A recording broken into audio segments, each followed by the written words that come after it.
باش نتكلم بالإنجليزي اليوم. My name is Sarah Ben Romdane. I am the founder of the Tunisian olive oil brand Kaya. I was born in Paris, was raised in London, and I now live between Paris and Tunisia. And prior to launching Kaya, I was working in media and communications. Everything changed in the summer of 2020 during the pandemic in Mehdia. I was feeling quite emotionally overwhelmed during the first lockdown that I had spent in Paris. And so as soon as I could, I booked a plane ticket to Tunisia.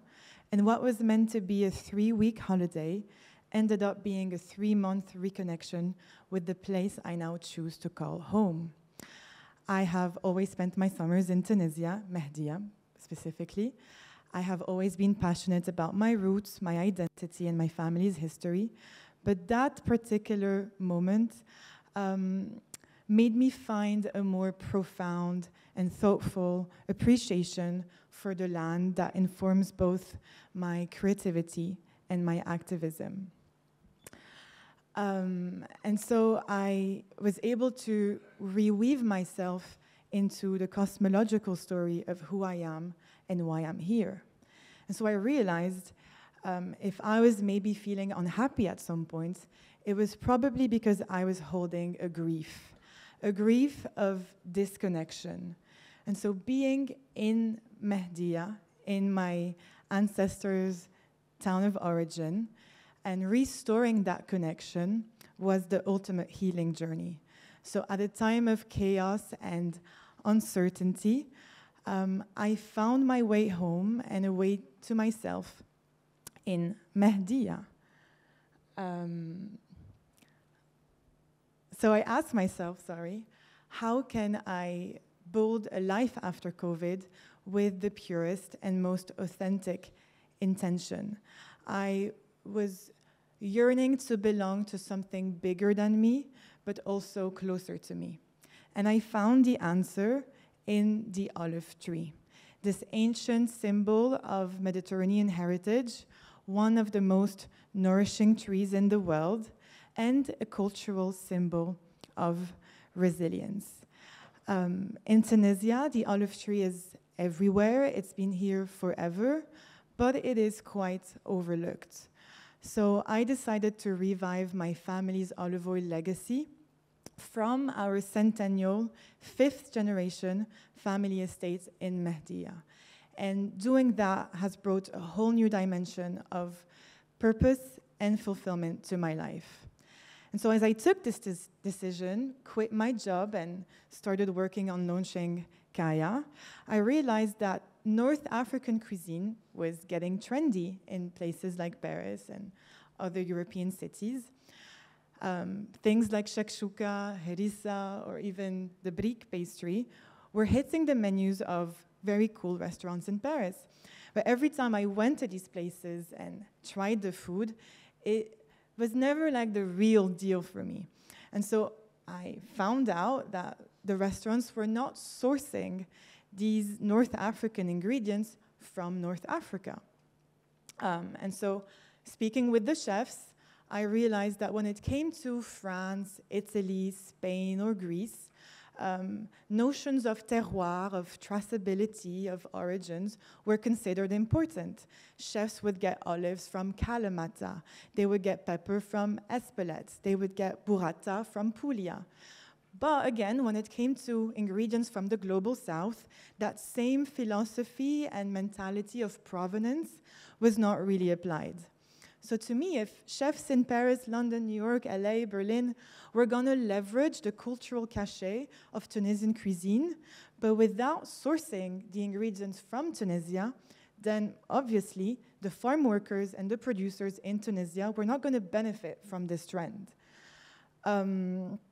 And so I thought it was unfair. And the case study of Tunisian olive oil is a great example of how wrong and unjust our erasure from the picture is. Tunisia is the 3rd largest producing country of olive oil in the whole world, the 3rd largest. But again, when I spoke with people in Europe, most of them had no idea. Some people don't even know that Tunisia is home to Carthage, the previously richest and most powerful city in the Mediterranean, before the rise of ancient Rome. So the love of olive oil in Tunisia goes back to thousands and thousands of years, when the Phoenicians started cultivating the tree here. And it's a culture that continued to thrive with the Romans, with the Arabs, with the French. So how is it that Tunisia is the third largest producing country of olive oil in the world, that we have such a storied and rich and ancient history, but that our olive oil is not as widely seen, widely appreciated, widely recognized and celebrated? This reality points out to a problem. And just like people of color are rendered invisible in Western societies, our ingredients are rendered invisible too. 90% of Tunisian olive oil, so 90%, is sold in bulk, so not in bottles, in bulk, to large-scale, mass market, industrial, mostly European companies that profit off of Tunisia's weaker economy to buy our olive oil at a cheaper price, blend it with other olive oils, bottle it themselves, and resell it under European brand names without any mention of its origins. And the majority of these corporations that we Tunisians sell to are just looking to create inexpensive grocery store blends with a standardized taste. So within that context, Tunisian olive oil has been completely stripped out of its history, its identity, its culture, and its context. And this is only possible because the olive oil trade between Tunisia and Europe is rooted in colonial relations that have persisted between the North and the South. And obviously, this is a situation that has considerably disadvantaged our local farm workers and created deep cycles of poverty in rural regions, and we all know the consequences of that as our country is facing such a huge migration crisis. So this is when I decided I wanted to change this. I believed another way is possible, a way that highlights our terroir, a way that celebrates our culture, a way that respects our land and empowers our people too. What makes my olive oil different is that it is direct trade, meaning I don't sell to a series of middlemen. It is single origin, meaning it only and exclusively comes from our family estate, and it's not a blend of different olive oil. It's also certified organic, and the small-scale, independent family operations that we have highlight the stories and the communities that get lost in larger, big-scale operations. So when you are looking to buy a good olive oil, these are the elements that you should be paying attention to. And I say that because, although I know that people in Europe might not know so much about Tunisian olive oil, I've also noticed that people in Tunisia don't know much about olive oil and Tunisian olive oil. So I'm curious to ask you a question. Who in this room knows what makes olive oil extra virgin? Raise your hand if you know. So there's one hand. So extra virgin is the highest grade an olive oil can receive. It basically means that it has no defects. But extra virgin is not a claim that you can just bring up like this. It refers to a set of standards that you must follow during your production to make sure you are extra virgin, and only a lab analysis can determine if an olive oil is extra virgin or not. So for an olive oil to be considered extra virgin, your olives must be picked at a healthy maturity. In Tunisia, this is somewhere between November and December. They should never get damaged along the way. They should be cold pressed. This means the oil has to be extracted at a temperature below 27 degrees within 48 hours, ideally the same day, and then stocked in good conditions. If you follow these steps, you'll get a fresh, bright olive oil with complex and powerful tasting notes, and a low acidity level below 0.8%. This is extra virgin olive oil. But because Tunisia is trapped in this bulk trade system, where we sell to huge European companies at the lowest commodity price, Tunisians have been encouraged to favor volume and quantity at the expense of quality and terroir. And I think, obviously some people in Tunisia are doing a great job. There are many independent, awarded producers who are making some of the world's best olive oil. But the majority of what circulates in our mills, in our supermarket, is low quality and sometimes inaccurately labeled extra virgin.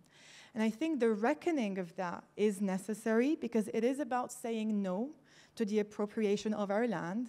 It is about saying no to the erasure of our history.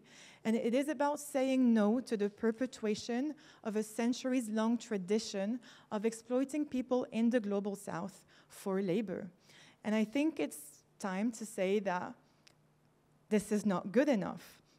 The effects of colonialism and global capitalism have disconnected us from our power, our primary power that resides in the land. And restoring that connection to the land is about passing on traditions, preserving memories, keeping legacies alive. It's about saying that we will exist.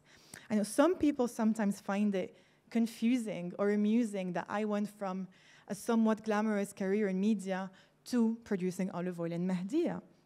But much more than just producing olive oil, what I do is bringing Tunisia and the rest of the world closer to each other through cross-cultural communication, through community empowerment, through creating dialogue and empathy. So much of what I do is about storytelling. It's about sharing that missing cultural context that was missing this whole time.